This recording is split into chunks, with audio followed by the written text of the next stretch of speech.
Setelah Papua wilayah pesisir menolak OPM dan KKB, kini masyarakat Papua wilayah pegunungan yang juga mulai jengah dengan kekerasan yang kerap kali dilakukan oleh kelompok kriminal bersenjata mendeklarasikan penolakan mereka terhadap kelompok separatis tersebut yang mengusung tema penolakan tindak kekerasan.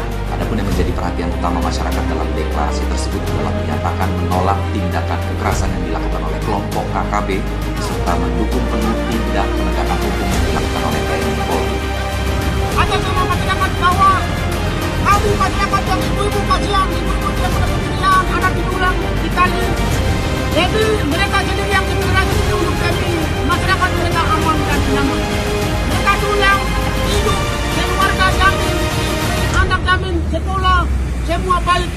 Itu penting, maka masyarakat yang kali kabur, ya masyarakat yang mereka sendiri yang deklarasi untuk teman-teman yang